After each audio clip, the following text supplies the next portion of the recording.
A bus full of students vanished on a quiet country road. No wreck, no footprints, just tire marks fading into fog and stories of lights in the sky. 20 years later, it happens again. Same stretch of highway, same lights, same silence. Bennett Crowe doesn't chase UFOs. He hunts the truth buried under them. This time, he's called in to uncover what really took them before the legend claims more lives. The Night Choir, a story by 10 Chapters Studio. Chapter 1, The Second Vanishing. The fog rolled in before dawn, thick enough to swallow the sound of engines. By the time the sheriff's first cruiser reached the ridge, the road already looked abandoned. Just 2 faint tire tracks curving toward nothing. No bus, no debris. Only the low hum of a cell tower blinking red above the mist like a heartbeat. I arrived 12 hours later, when the air still smelled of rain and panic. The sheriff said they'd called me because it looked like the old case. That was enough. 20 years ago, a youth choir disappeared on this same stretch of road after a performance in the next county. Locals still call it the night the sky took them. Back then, the search teams found a few scattered backpacks and a shoe caught in a culvert. Dashcam footage from a passing driver showed lights hanging in the fog, silent and symmetrical. Theories bloomed like weeds. Government experiment, alien abduction, wormholes. The file grew thick with speculation and thin on fact. Then the budget ran out, and so did patience. Now it had happened again. A small school van, 6 students and a teacher, on their way back from a field trip. The driver called dispatch at 9:43 p.m., said they'd hit a detour sign pointing to a side road. At 9:47, her phone went dead. At 9:49, the first reports of lights came in from drivers on the main highway. No one saw the van again. I crouched near the end of the skid marks, short, shallow, almost polite. The gravel was still damp, edges softened by the night. My right knee protested, but I stayed there a while, tracing the faint dip in the dirt where the front tires had dropped over the edge. The fog had lifted, but you could still see where it once sat, an uneven band of moisture staining the guardrail halfway up. "Same place as the choir bus," the sheriff said, standing behind me. "Different generation, same damn mystery." "Nothing's the same mystery twice," I said. "That's the first rule." He exhaled, the kind of breath meant to fog up paperwork. "You think it's connected?" "I think coincidence doesn't copy itself this neatly." The deputy handed me a tablet with drone footage from the morning. Slow, looping shots of gray landscape and a single dirt access road snaking down toward the reservoir. The water glimmered dull silver. Near the bottom of the frame, a line of orange reflectors leaned in odd formation, half buried in mud. "Any signs of braking past the bend?" I asked. "None, just stops." "Phones?" "All dead around the same minute. Cell tower logs show a short surge before they cut out." "Same as last time," I said quietly. "Yeah, people are already talking about the lights. You'll see it online before the hour's up." They always talk. The first incident lived longer on message boards than in official memory. Everyone had a theory, none had proof. The story had mutated into something comforting. The sky took them, not we lost them. The difference mattered.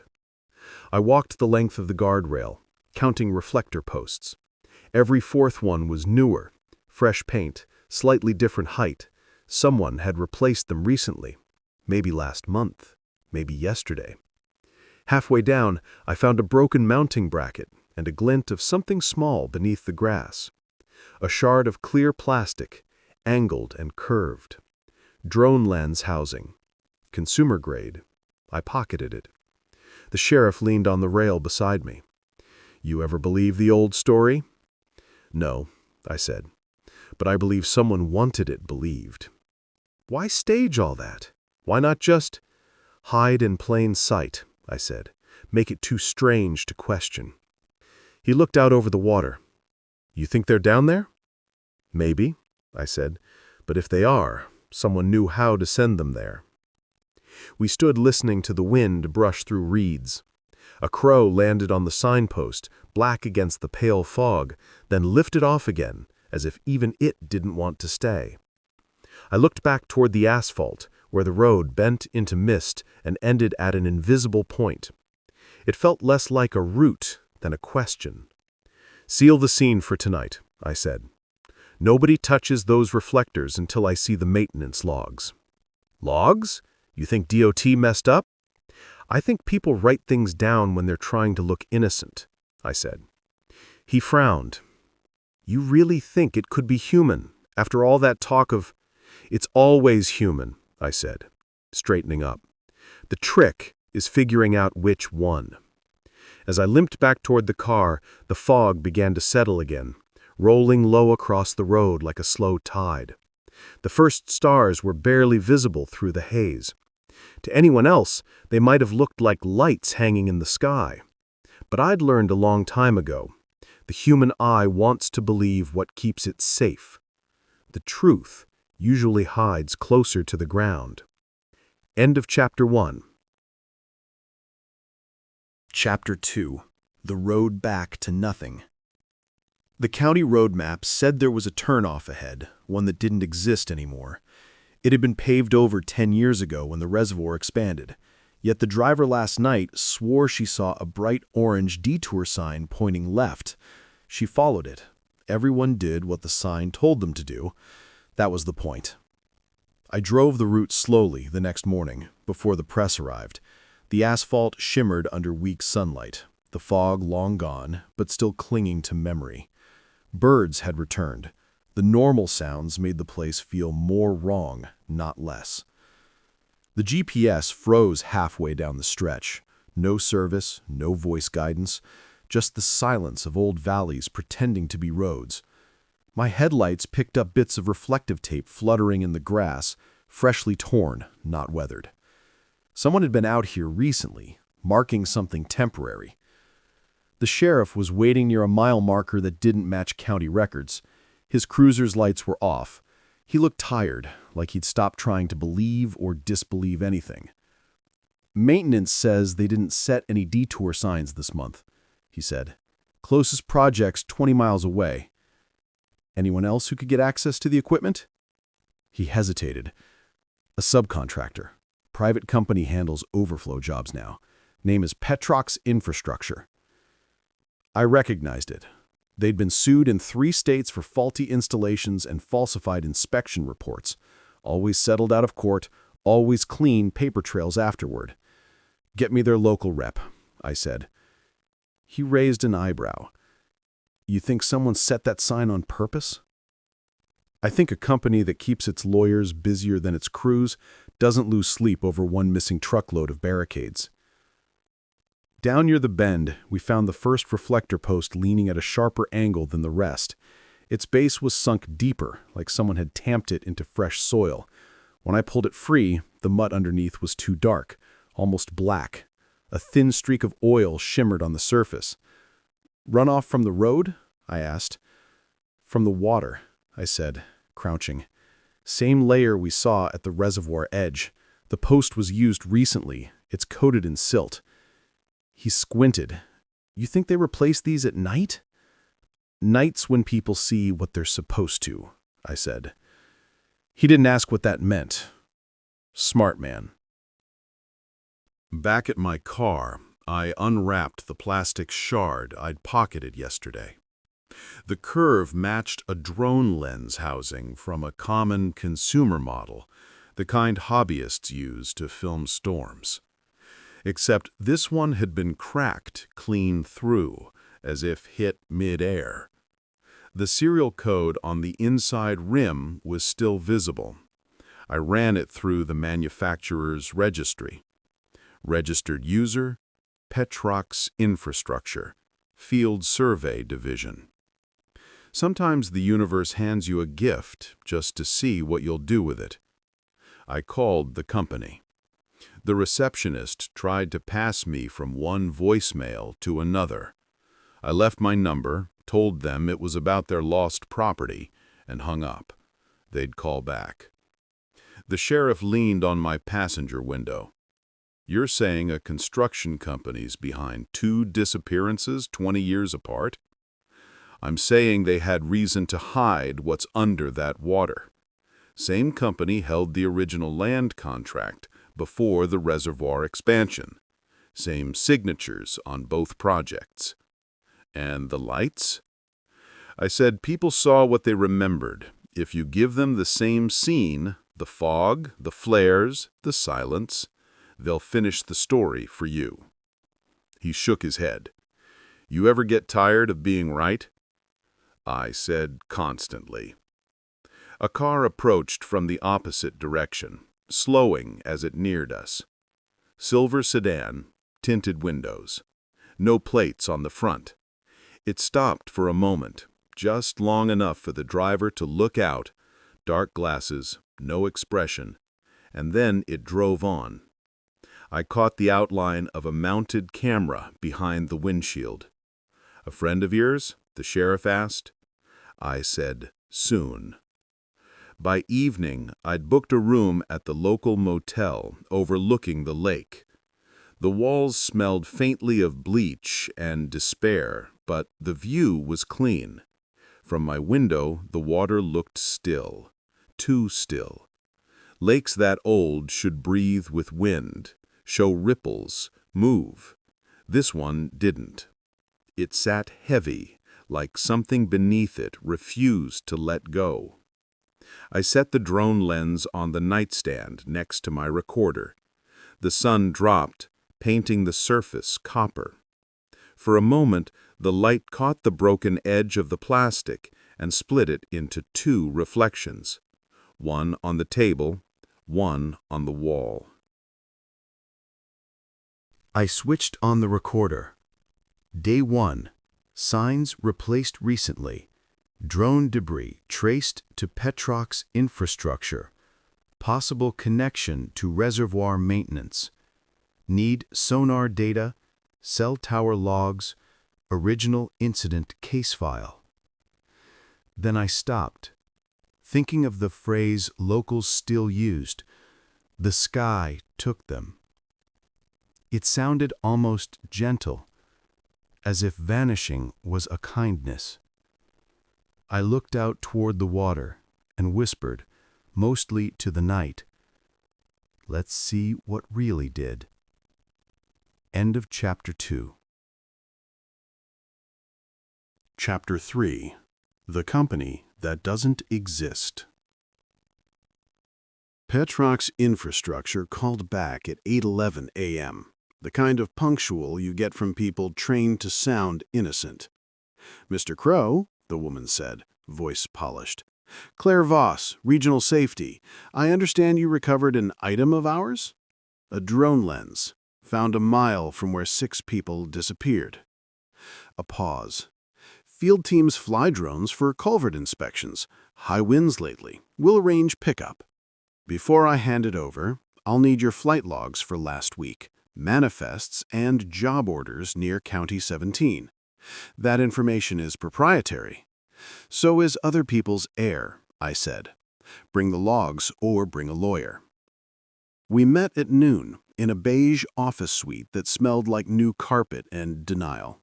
The Petrox sign was printed on paper, taped inside a frame. Claire wore a navy blazer and a seminar smile. "I've compiled what we can share," she said, sliding me a folder. The documents were too clean. Fresh PDFs, digital signatures pretending to be ink. 2 drone flights, both far from the lake. Metadata told the truth. Author, CVOS edit. exported that morning. Your drones ever lose lenses in no wind? I asked. Rarely. Then this was rare on County 17, I said, setting the lens on her desk. She smiled tighter. We cycle equipment between divisions. Where were you 2 nights ago? At home. Alone? Are we done, Mr. Crowe? Not yet. I stood. Keep the form ready. I'll sign when your logs stop editing themselves. On my way out, I lifted the printer lid. Inside lay a laminated placard, Type 3 barricade checkout, Petrox Yard A, initials, date. Someone was making props for paperwork. At the county DOT, a clerk who'd lost faith in sunlight pulled up maintenance logs, 3 reflector replacements last month. Which posts? Every 4th pull, the same pattern I'd seen. Work order. Petrox, she said. Timestamp. Her screen flickered. Entered yesterday at 6:47 p.m. Marked complete 3 weeks ago. Logged by Guest Term 2. Public kiosk? She nodded. So Petrox wrote its own history on your computer. Her mouth thinned. If anyone asks, you didn't get that here. I didn't. Next stop, the way station. Diesel fumes, bad coffee, a man with the posture of a retired Marine. Flatbed through here night before last, carrying steel or barriers? He checked his ledger. 01:12 a.m., Petrox truck, claimed tools. Weight says otherwise, 4,500 pounds too heavy. Tools don't do that. He tore me a copy. The driver was polite like he practiced it.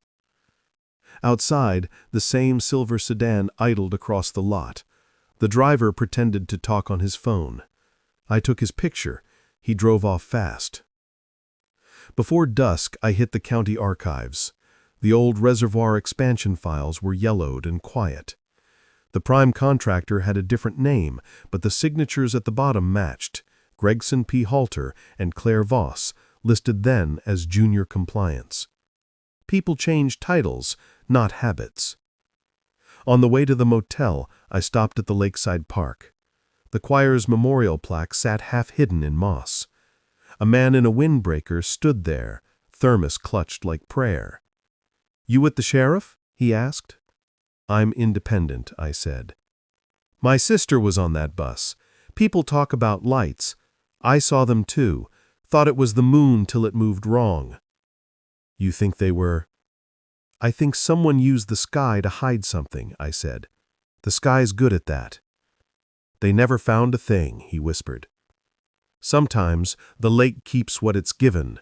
Sometimes people help it keep it." By the time I got back, the news had found the story. Drone clips, fog, and a hobbyist talking about unidentified aerial phenomena. In the corner of the broadcast, an old photo of me looked younger, less tired. At 10:03 p.m., my phone buzzed. Unknown number. I let it roll to voicemail. 3 words came through the transcription. Stop chasing ghosts. No one who believes in ghosts says that. People who invent them do. I stepped outside. The lake was flat as a mirror. Then, out of the fog, a flare rose, silent and steady, glowing white above the water. 30 seconds later, another, then a third. Same rhythm as the night the choir vanished. Behind me, gravel crunched. The silver sedan eased to a stop. Brake lights washed the fog red. The window rolled down an inch. "Late night for sightseeing," I said. The voice was smooth, rehearsed. "Mr. Crowe, you were very good at collecting misunderstandings.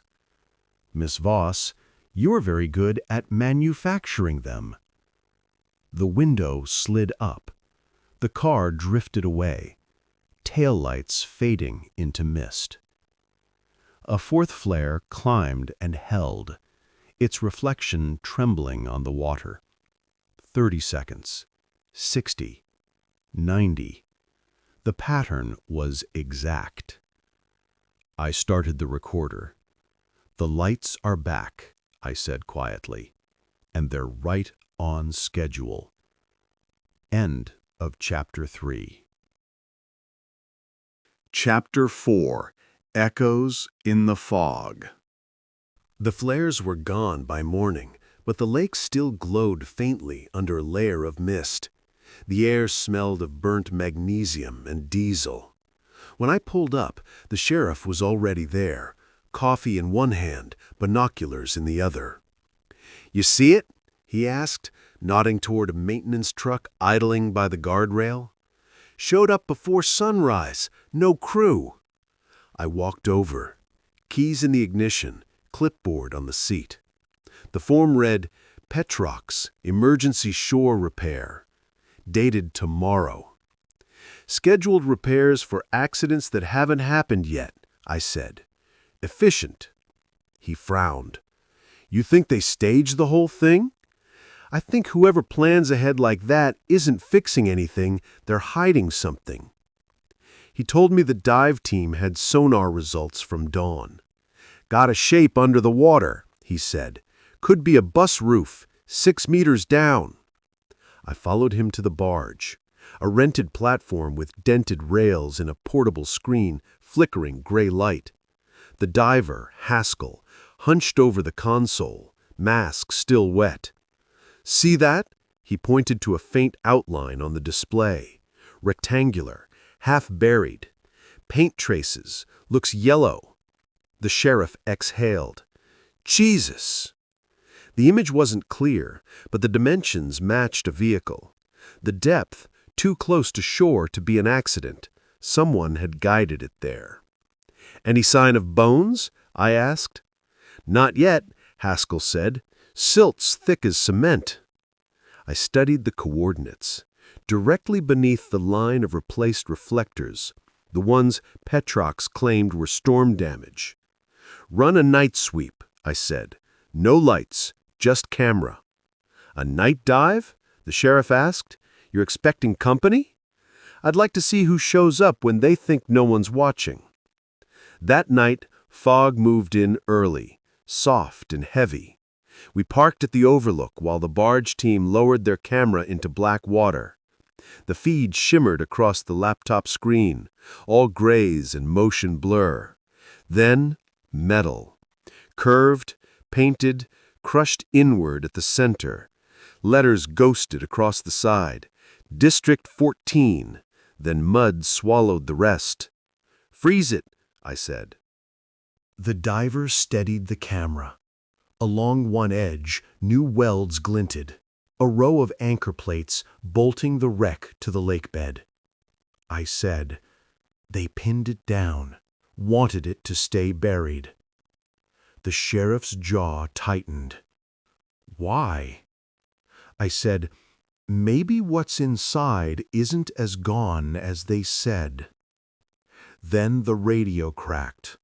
Haskell said, "Crowe, something just brushed the line. Big, not fish." Ripples hit the barge. Across the water, a white light blinked once, twice, then went dark. The sheriff grabbed his flashlight, scanning the tree line. A silhouette stood near the bend, still, watching. We moved fast. By the time we reached the shore, the figure was gone. Only wet footprints led back to the service road. Fresh, narrow tread, work boots, size 9. "Crew boots," the sheriff muttered. "Petrox, standard issue." At the barge, Haskell climbed out dripping, face pale. Haskell said, "Power line cut. Camera's dead." "Cut how?" "Clean. Blade, not teeth." We hauled the equipment in silence. On deck, tiny black flecks dotted the surface, burnt residue from flares. The timing was too perfect to ignore. Back at the motel, I reviewed the footage frame by frame. The timestamp read 20:02 hours, exactly when the night's flare sequence ended. Someone was syncing the lights to the dive feed. Not coincidence, coordination. A knock came at the door. The man from the memorial stood outside, hat in hand, eyes hollow. He said, "You shouldn't open for strangers." I said, "I've met worse." "What brings you?" He hesitated, then handed me a flash drive wrapped in masking tape. He said, "My sister worked for Petrox, back when the choir vanished. She kept records, stuff she wasn't supposed to." I said, "What kind of records?" He said, "Blueprints, emails. She told me they drained the lake once before, quietly, found something, poured concrete over it." He rubbed his jaw. "She died last year, heart failure, they said." I took the drive. "What's on it?" Proof the company's been covering up structural failures for decades. She thought the choir bus went into a sinkhole caused by the reservoir expansion, but somebody made sure it looked like something else. He stepped back into the fog. "Be careful, Mr. Crowe. They like their ghosts right where they are." After he left, I opened the files. Scans of memos, dated 20 years apart. Same header, same signature. C. Voss. Back then, she was Junior Compliance. Now, Director. People change their job titles, not their habits. Outside, the fog thickened until the world shrank to a halo around the window. I switched on my recorder. Day 2.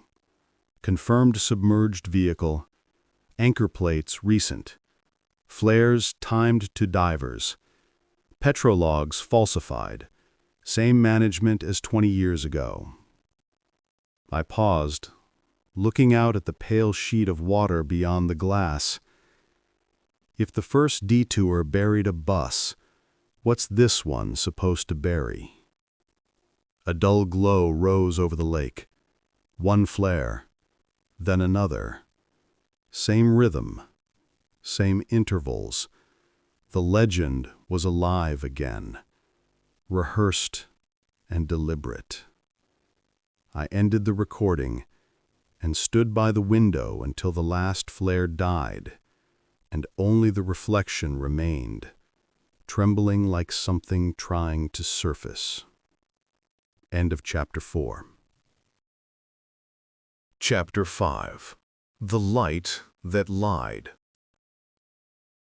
The next morning, the fog lifted, but the lake looked unchanged, smooth, silent, as if waiting for permission to breathe. I'd spent half the night combing through the flash drive. Most files were harmless: maintenance charts, soil tests, inspection logs. Then came a folder labeled Archive 01. Inside, an old project memo marked Confidential 2004. Night operations must continue under full visual cover. Flares approved for fog dispersal. Keep local law enforcement off-site until 0600. Below the signature, one name stood out: C. Voss, Compliance Officer. The memo didn't explain why a civilian company needed night operations on a public highway, or why the same site later swallowed a bus. I called the sheriff. "Get me access to reservoir maintenance permits from the last expansion." He groaned. "That'll take hours." "I'll wait." I drove to the overlook. The Petrox truck from yesterday was gone, replaced by a faint groove in the mud where its tires had been. A worker's glove lay half buried in the gravel, brand new. Inside the cuff, a sticker with a barcode: Petrox Yard B. I pocketed it and followed the shoreline. Every few yards, a new reflector post caught the light, bright, polished, too clean for weather this damp. They formed a straight line leading toward the ramp. When I stepped past the last one, my boot sunk deeper than expected. The soil gave under me like wet fabric. I crouched and brushed away the top layer. Beneath it, fresh concrete. Not poured evenly, but in a narrow path, someone sealing something beneath the mud. My phone buzzed. The sheriff again. "You'd better get back here," he said. "We found your contractor. Alive?" "Barely." At the clinic, the man lay pale and shaking, IV taped to his arm. His badge identified him as Harold Weems, Petrock's field engineer. "They said you were fixing shore erosion," I said. "Is that true?" He stared at the ceiling. "I just drive the truck." "Who told you where to go?" "Dispatch." His lips trembled. "Said move the equipment to County 17 before dawn. Said to stay till midnight." "What were you supposed to do there?" He hesitated, eyes flicking to the sheriff, then back to me. "Check reflectors. That's all." "You see the lights?" He nodded weakly. "Not in the sky. On the water. They told us not to look directly at them." "Who's they?" He didn't answer. His heart monitor began to spike. The nurse stepped in, ushering us out. The sheriff rubbed his temples. "He's terrified. Said some company guys came by the motel last night asking for you. Claire's cleaning up. She knows the wreck's about to be exposed." "Do you think they'll run?" "No," I said. "They'll finish what they started." Back at the lake, the wind had picked up. The barge was gone, moved to secure storage. The ramp had new barricades across it. Fresh, bright orange, stamped Petrock Safety Initiative. The legend had become a press release. I walked round the barrier and crouched by the edge. Something metallic glinted beneath the surface, caught in the ripple. A small disc, no larger than a coin. Drone component or a flare cap. I fished it out with my pocket knife. The edge was engraved with a number, 04-12-24, the date of the first disappearance. Coincidence doesn't stamp itself. I called Haskell, the diver. No answer. His voicemail played static and a muffled thump before the tone. A black SUV rolled up behind me, engine low. Claire stepped out, sunglasses on, though the sky was gray. "Mr. Crowe," she said softly, "you've made yourself busy. Just trying to find what you buried. You assume there's something to find. 2 buses, maybe 3, hard to keep count." She almost smiled. "You should leave this one alone.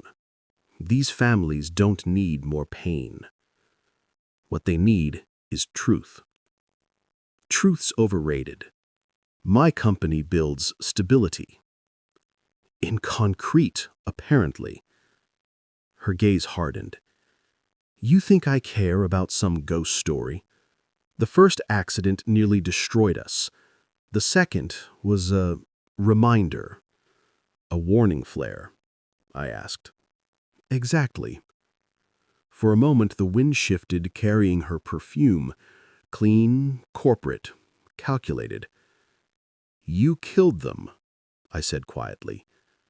"And you've been selling cover stories ever since." She looked out at the lake. "You'll never prove it. The water takes everything." "Maybe," I said, "but data floats." She turned and got back into the SUV. The window rolled down an inch. "You should watch the news tonight," she said. "The narrative's already written." As she drove off, the first drops of rain began to fall. The lake rippled, breaking its perfect surface for the first time. I set my recorder on the railing. "Day 3, I said. "Petrock's employee hospitalized. Company accelerating containment. Found sealed concrete at ramp. possibly post-incident. Claire Voss, present, uncooperative. Thunder rolled across the valley. The air smelt like ozone and something metallic, something old, trying to rise. Out over the water, a faint white glow shimmered again. Not sky, not alien, just chemical burn spreading where concrete cracked open. Whatever they'd buried, it wasn't staying quiet much longer. End of Chapter 5.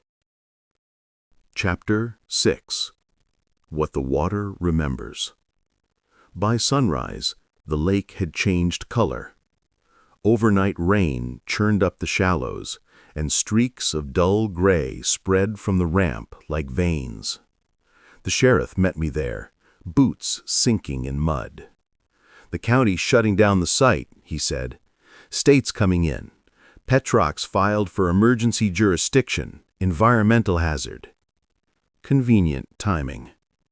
He nodded toward the water. "They claim it's a chemical leak from old pipes." I crouched near the edge. The new cracks in the concrete exposed a darker layer beneath. Metal edges, corroded bolts, and something curved, yellow, buried like a memory. I ran my hand across it.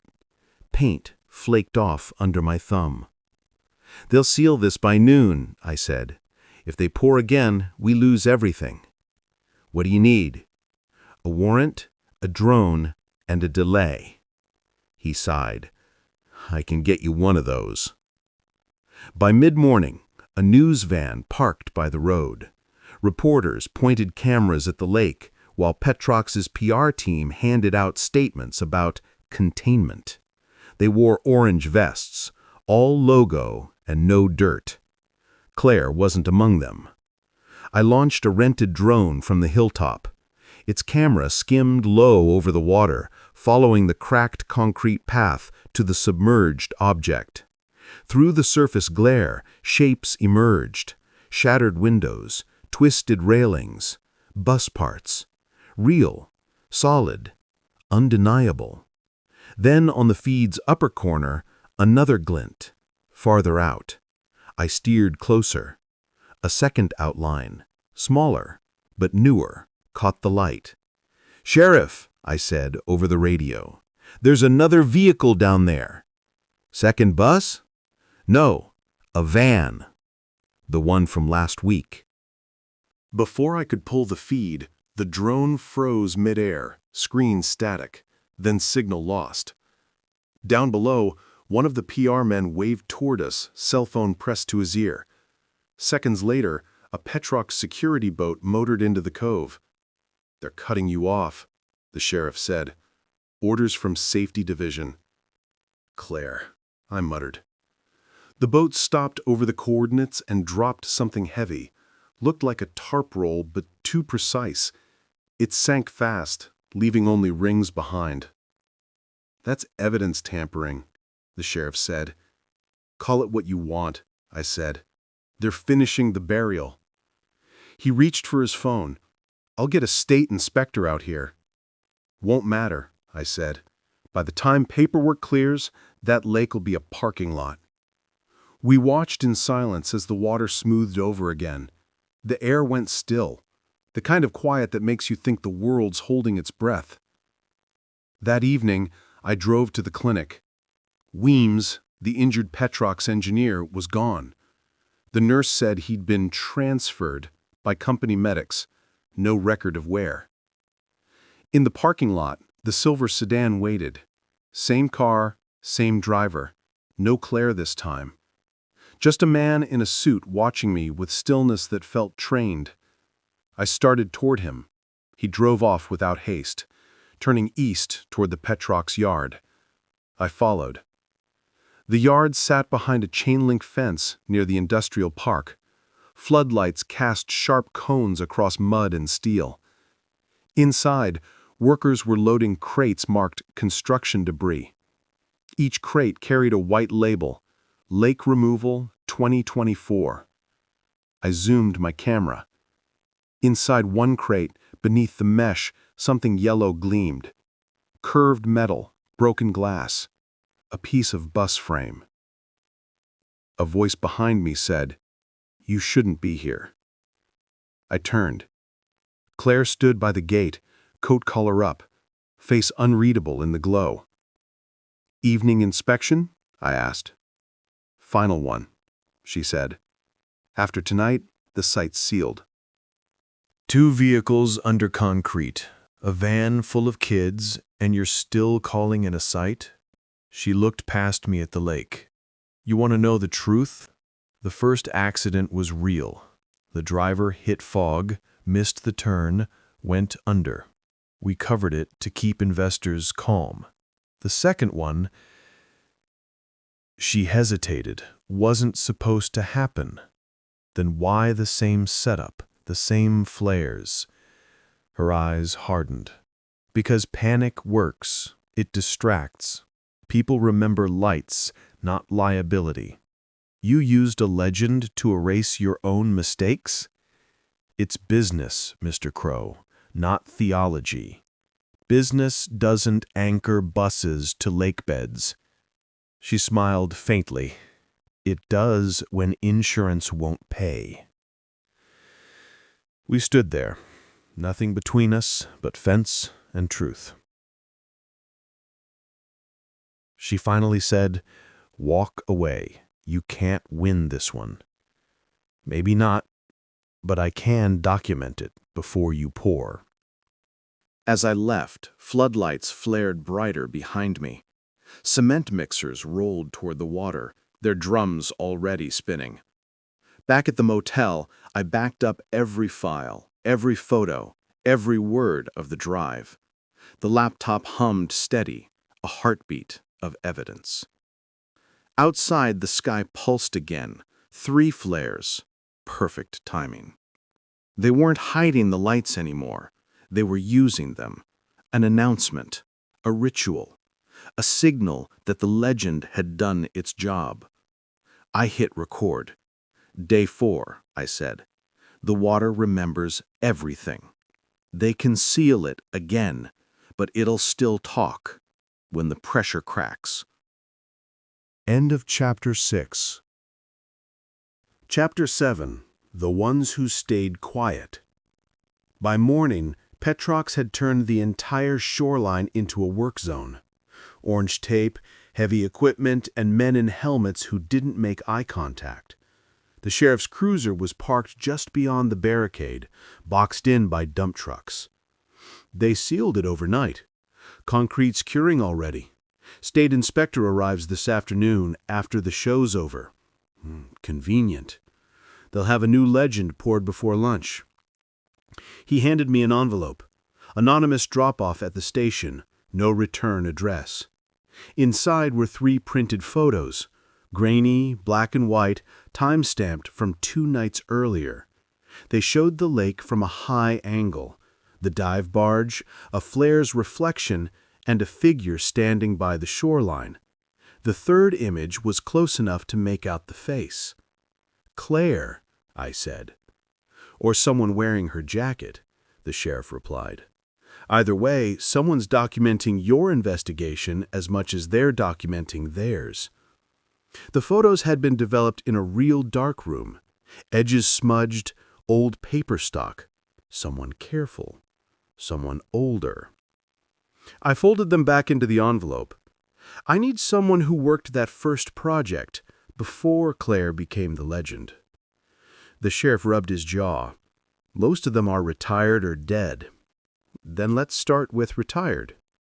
We found one, George Halter, former site foreman, living 2 towns over in a trailer that listed slightly to the left. He opened the door wearing suspenders and suspicion. "Petrox again? Should have burned those letters when I had the chance." I held up my ID. "Bennett Crowe, I'm looking into the choir disappearance." "You mean the bus?" "I mean both of them." He let us in. The trailer smelled like dust and motor oil. On the table sat a box of old photographs and folded maps. Claire Voss. You knew her. He grunted. She was compliance back then. Company golden girl. Always said, if you can't fix it, document it out of existence. What happened that night? He rubbed his temples. Fog rolled in, real thick. Crew packed up early. Next morning, sheriff said a school bus never made it home. We searched, nothing. But 2 days later, they made us lay concrete over a section of the ramp. Said it was for erosion control. It didn't make sense. Why'd you do it? Orders and a bonus that showed up before payday. He opened a folder, pulling out a single Polaroid, a floodlight on a crane pointed straight down on fog, looking almost like a beam from the heavens. Everyone remembers the lights. No one remembers the generator feeding them. I scanned the photo. Behind the flare's glare, faint outlines of reflective barricades and a Petrox flatbed, the same model from the way station logs. Who gave the order? I asked. Voss said it came from above. Maybe it did. He tried to smile. You gonna drag that lake? I already did. He looked away. Then you know why I drink. We left him staring at the Polaroid, the light frozen on his table like a wound. Back at the motel, my inbox pinged. An anonymous email. No text, just an attachment. A video file named choircut.mp4. The footage was old, maybe early digital. Night vision green. It showed the first recovery attempt long before the case was closed. A diver's camera panning along the lake bed until it caught the outline of a bus door, open. Inside, movement. A shape. Then the feed cut off mid-frame. I froze it. In that half second before static, the shape's hand reached toward the light, pale and skeletal.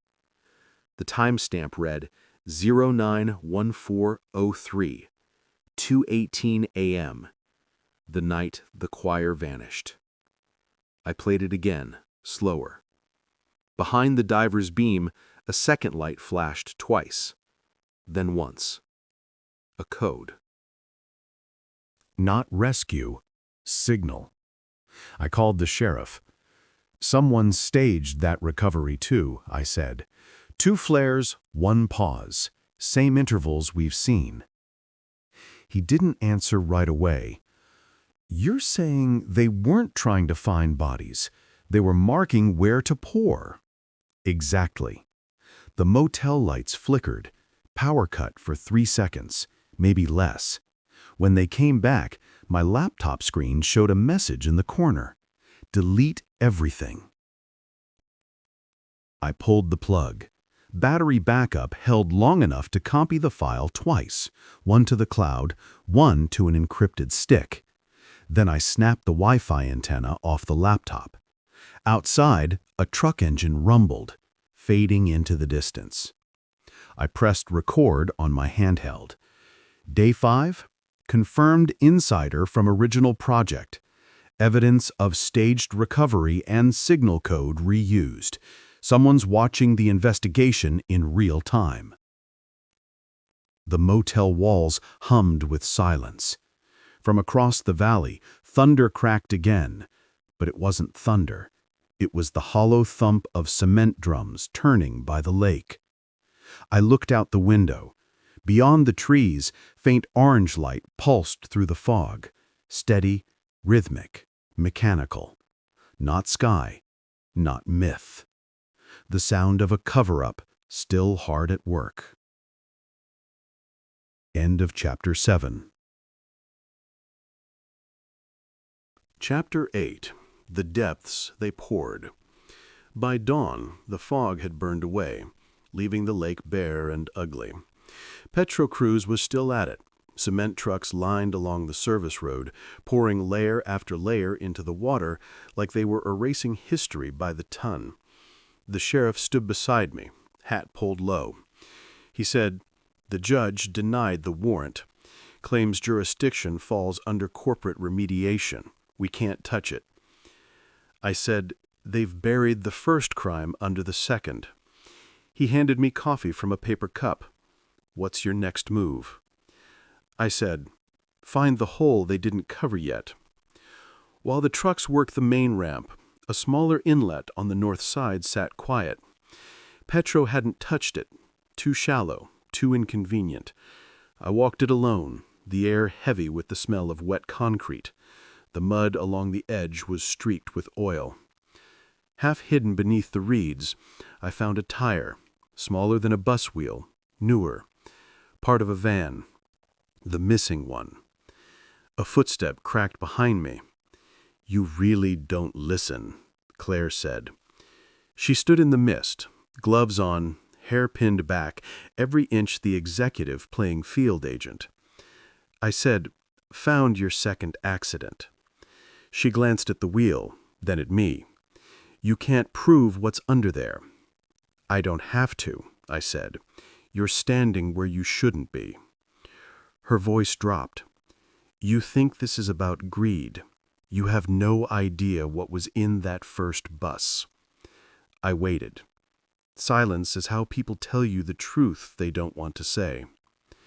She whispered, "They weren't all dead when we found them. You think we could explain that? A company bus pulling bodies from a lake? It would have destroyed everything. So we fixed it." I said, "You poured concrete over a tomb." She looked straight at me. "Over a mistake. Then you made it again. I made sure no one else saw it." "You mean the van?" She hesitated just long enough. "You don't get it, Crowe. The lights kept people away. They believed the story. You should too." I stepped closer.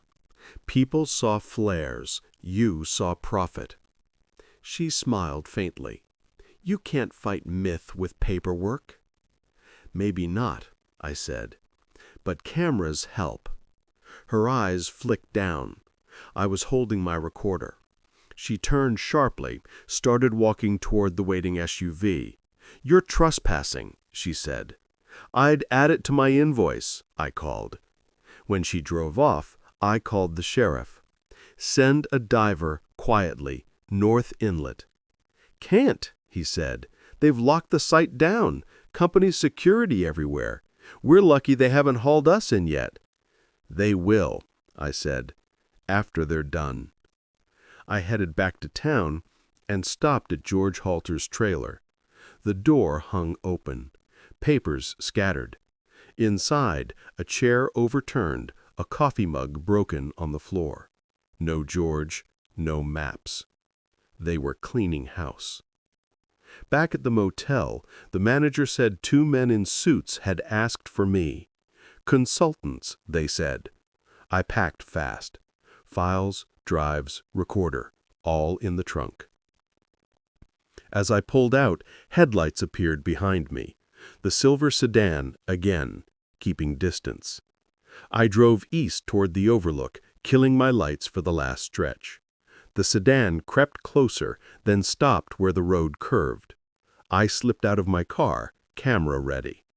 The driver got out, scanning the tree line with a flashlight. Not Claire. The same suited man from the Petrox yard.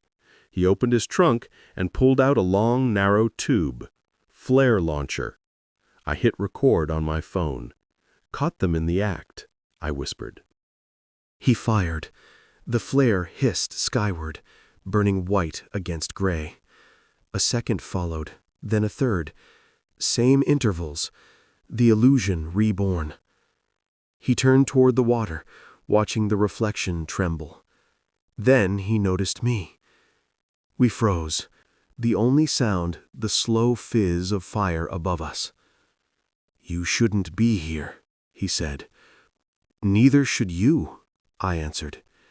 He raised the launcher slightly, not like a threat, but like a man protecting a script. "It's what they expect," he said. "It has to look the same." "Who's they?" I asked. "Everyone," he said softly. "It's the only story they'll believe." Then he dropped the launcher, got back in the car, and drove off into the fog. I picked up the spent sull from the dirt, still warm, Petrox cereal stamped along the rim. Evidence, at least for now. I looked back at the lake, the flares reflected off the wet cement, bleeding light across the water's skin. It looked like stars sinking instead of rising. On the recorder, I said, Day 6, site sealed, witness gone, corporate ritual intact, myth used as camouflage. But I've got their script and their brand stamped on every lie. Thunder rolled again, real this time. The air smelled like rain and rust. Whatever Petrox thought they'd buried, it was starting to surface. End of Chapter 8. Chapter 9. The Things That Surface. Rain came heavy through the night, hard enough to loosen the top layer of concrete. By morning, runoff carved small rivers through the new seal, cutting paths back toward the lake. The sheriff called just after sunrise. He said, "You'd better see this. Concrete's cracking, something underneath pushed up." I met him at the site. The barricades were gone, the security guards too. Only the sound of water and the groan of a weakened structure remained. A chunk of the ramp had collapsed inward, exposing what Petrox meant to hide, metal twisted into an impossible shape. "Bus frame," the sheriff said, voice low. I crouched. The side rail bore flaked yellow paint and the ghost of letters, District 14. The same bus from the sonar images. We stood there in silence while rain filled the cavity. Beneath the sheet of water, something pale shifted, fabric, or maybe bone. I said, "Get a coroner." He muttered, "They'll send company medics again." I said, "Then call the press first. If it's public, it's preserved." He nodded and stepped away to make the call. I walked down to the edge and pressed my palm to the cold metal. After 20 years of legend, the truth was rusted but real. The surface was covered in scratches, faint, uneven, desperate. Inside, something glinted. I reached with a flashlight through the broken window and caught sight of a chain tangled around a seat frame, small, silver, with a medallion still attached. I pulled it free. A charm in the shape of a musical note. One of the choir kids had worn that. Behind me, the sheriff's voice broke through the rain. "They're sending hazmat, Petrox, not state. We've got maybe 30 minutes. I said, "Plenty of time." He raised an eyebrow. "For what?" "To open the rest." We borrowed a crowbar from an abandoned truck. Together we pried at the buckled door until it gave, groaning like something waking up.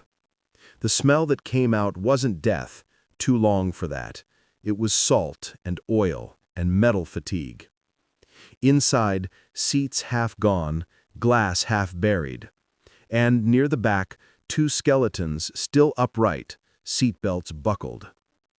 The sheriff swallowed hard. Guess they weren't all taken by the sky. No, just taken for granted. I snapped photos, quick and clear. Evidence that wouldn't stay ours for long. Then I saw it. The lower panel of the bus, cleaner than the rest, a square cut and welded back in. Not factory work.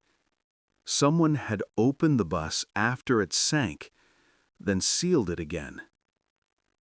"Someone came back," I said. "For what?" "Not recovery. Containment."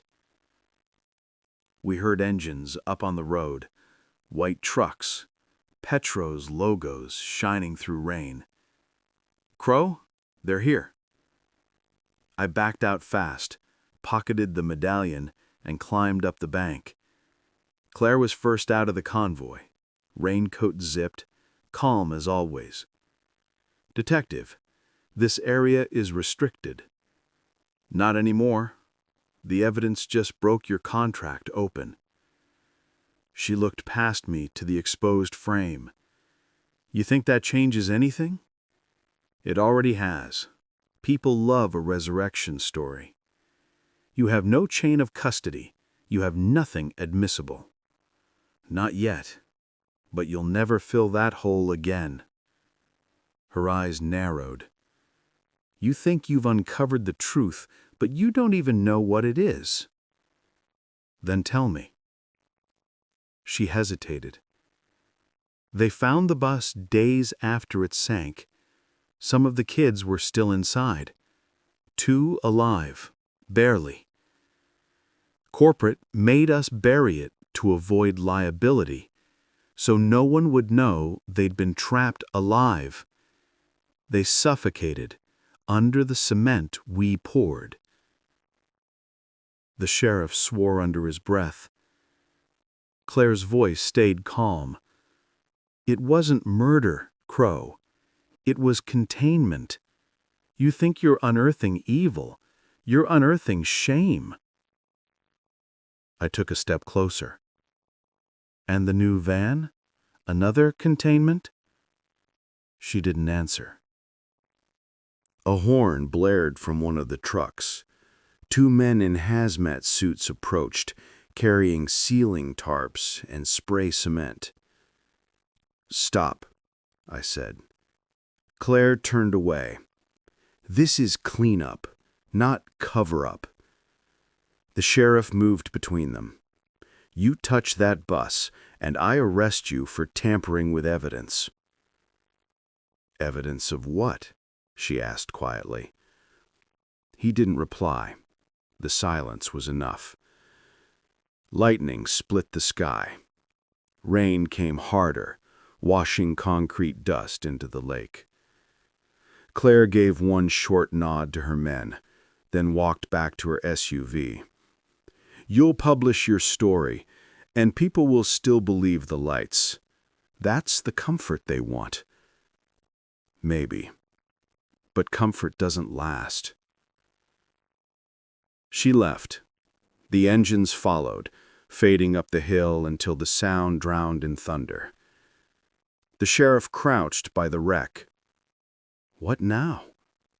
"We hold the line until press arrives. Then we let the story breathe."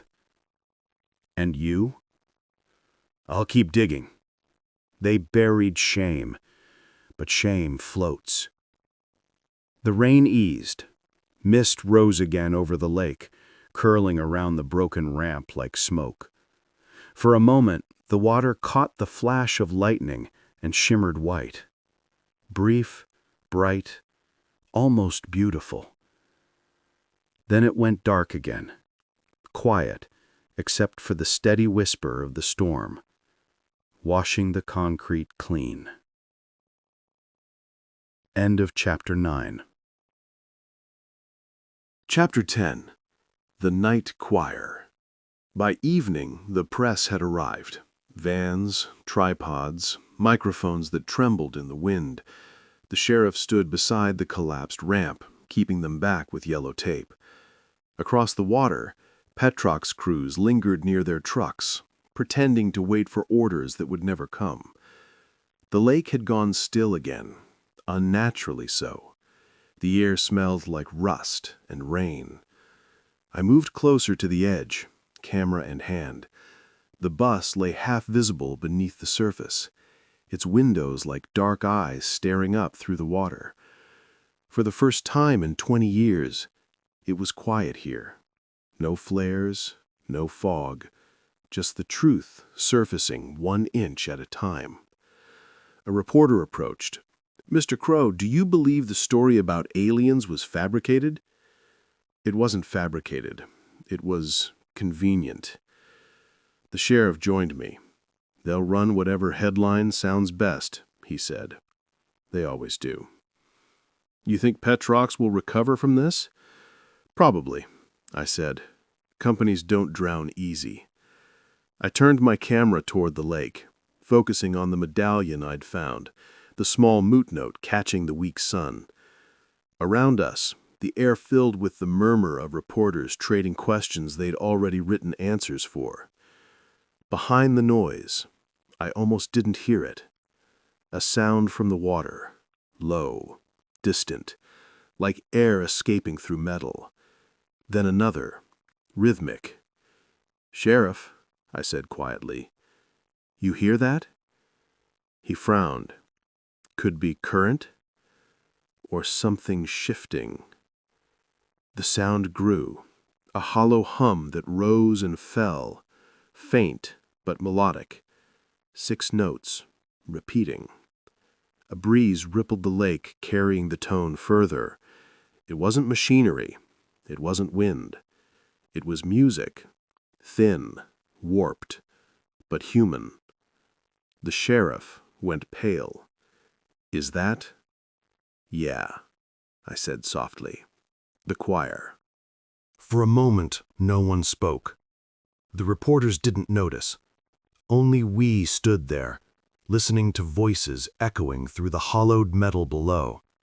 A memory turning itself into air. When it faded, I switched on my recorder. "Day 7, I said. "Sound detected from submerged vehicle. Frequency irregular. Possible trapped resonance from structure collapse, or something older. Something that remembers." The sheriff rubbed his arms. "You think anyone will believe that?" "I don't need them to," I said. "I just need it on record." Claire didn't come back. Her name would show up in the reports, quoted but never charged. Petrox would issue a statement about legacy incidents, the kind that sound responsible without admitting anything. But the myth broke that night. The lights in the sky became what they always were, flares and lies. The town, for the first time, stopped looking up. I stayed until the reporters packed up and left. The sheriff drove off last, leaving the site quiet except for frogs and the slow tick of cooling metal. When the moon rose, the lake changed color again, silver fading to black, then back to silver as clouds passed. I walked down the ramp and crouched near the edge. Beneath the surface, light from the moon reflected along the bus's side, outlining the open door. For a second, it looked like movement inside. Just a trick of light, I told myself. But then I saw it. A handprint sliding down the glass from the inside. Old, pale, already fading, but there. Maybe pressure, maybe memory, maybe both. I pressed my palm against the glass above it. I said quietly, "You're seen. Finally." The recorder blinked red on the ground beside me. I spoke into it one last time. "Case closed. Cause: human negligence, corporate concealment, deliberate falsification of evidence. Secondary findings: persistence of myth as protective narrative. Unresolved element: residual sound emissions from submerged structure. Status: truth partially recovered." I stopped the tape, pocketed the medallion, and stood. The wind moved across the water, carrying with it a faint hum that could have been song or storm or both. Headlights appeared on the distant ridge, the sheriff returning maybe, or someone else wanting to see the place now that the legend was dead. I didn't wait to find out. As I walked back toward the car, lightning flared behind the hills, lighting up the sky for an instant. For a moment, it looked just like the old footage, the lights that started it all. Only this time, everyone knew where they came from. I left the recorder running on the dashboard as I drove away. The storm rolled over the valley, washing the road clean, and behind me, the lake whispered its last secret, a sound halfway between wind and a choir still singing in the dark. End of chapter and end of story. If you enjoyed this story, subscribe for more full-length mysteries. New audiobooks every week, modern crimes, old secrets, and investigators who see what others miss.